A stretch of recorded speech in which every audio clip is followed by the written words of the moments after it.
Pues la figura de Lutero es muy rica, pero al mismo tiempo por su riqueza, su variedad, sus muchos aspectos, las circunstancias históricas que le tocó vivir, el mundo en el que vivió, pues hace que sea muy complejo y muy amplio el tema, difícil de resumir.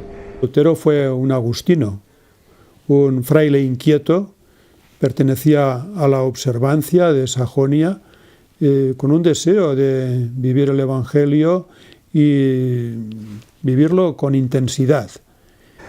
Él es un hombre con un pensamiento sumamente lúcido, sumamente amplio, donde se plantea cuestiones teológicas que son también sumamente actuales, donde él, desde una perspectiva tanto de la teología tradicional de su época, como de una teología iluminada por los padres de la Iglesia.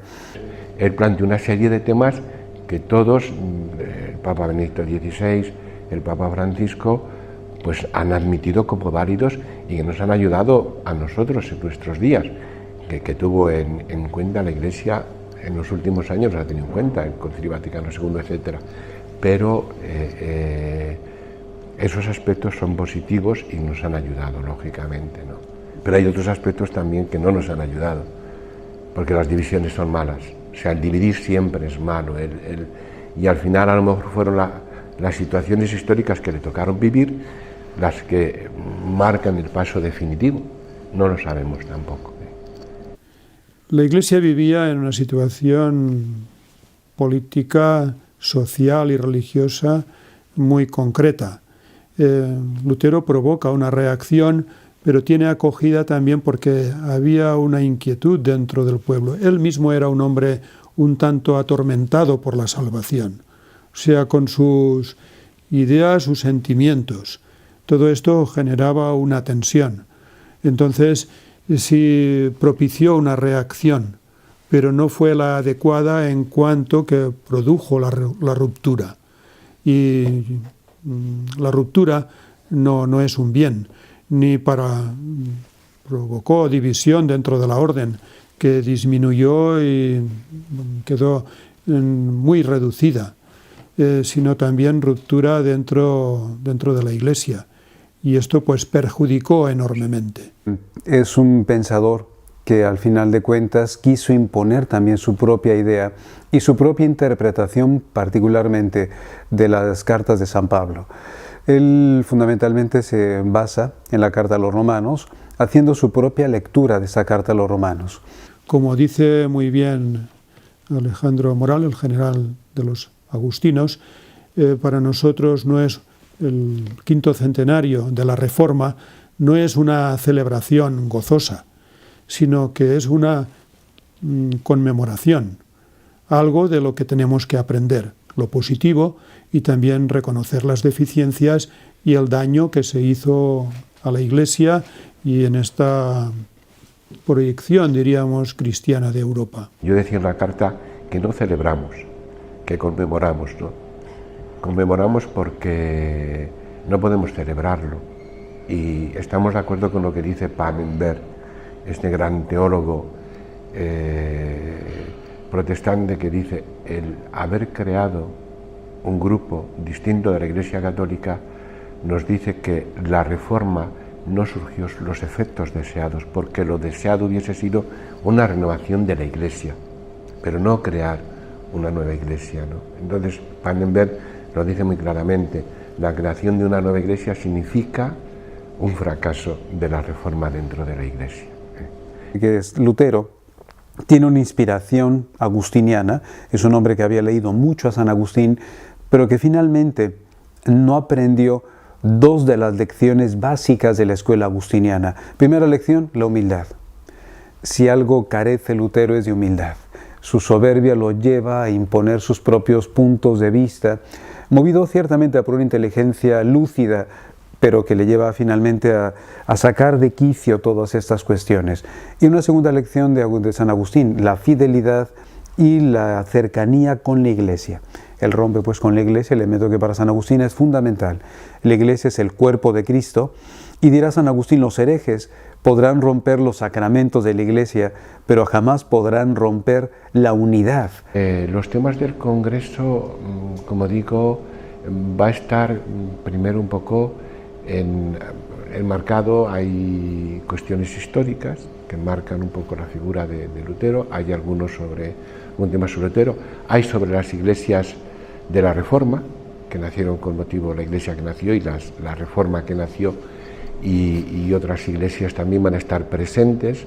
Va a haber también una oración ecuménica, vamos a reflexionar también sobre el ecumenismo, porque la gran enseñanza entre los valores también es cómo caminar juntos hoy,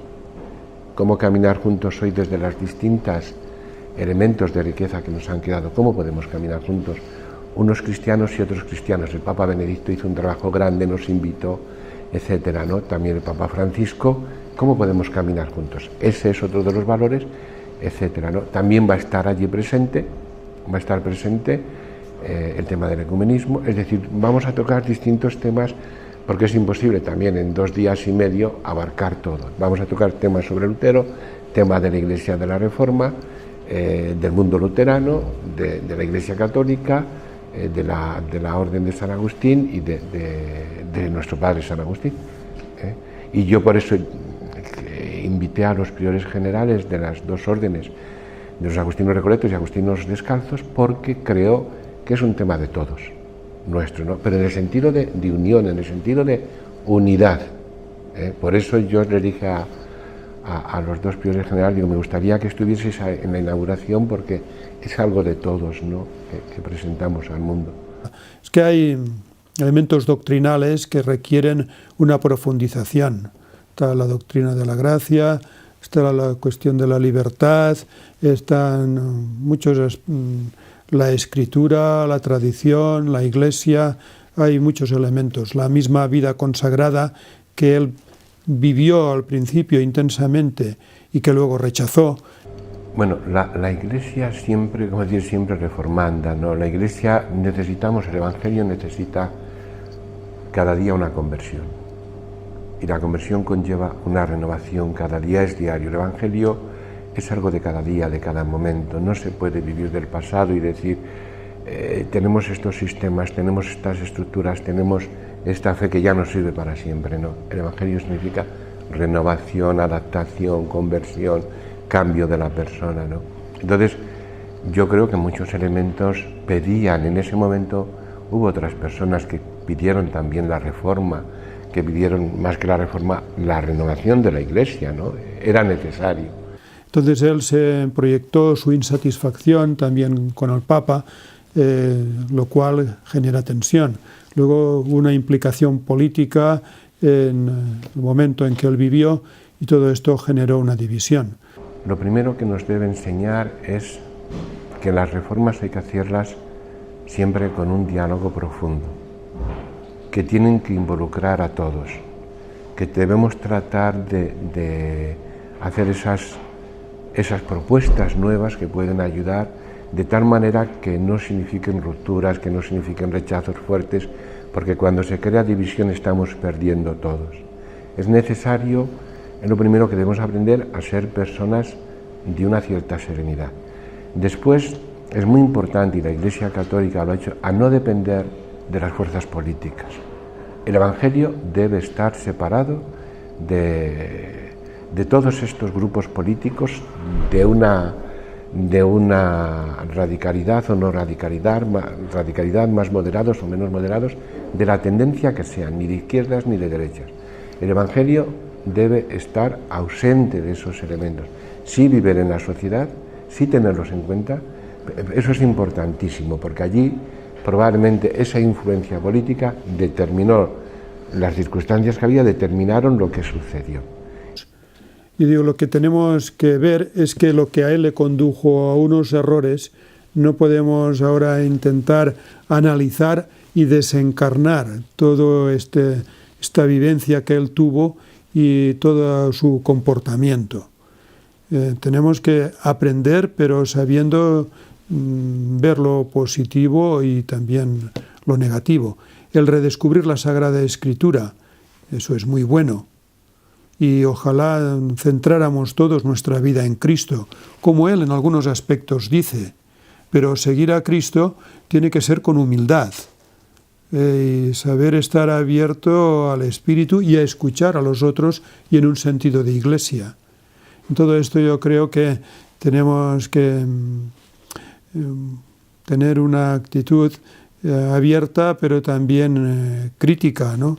Y saber ver que en la Carta a Santiago se nos habla de fe y de obras, no solo fe.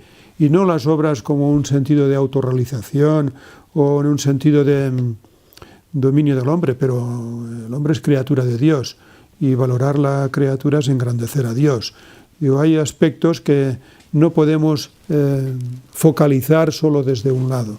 Creo que desvirtúa toda la realidad del Evangelio y de Cristo y toda la salvación que Cristo nos ofrece.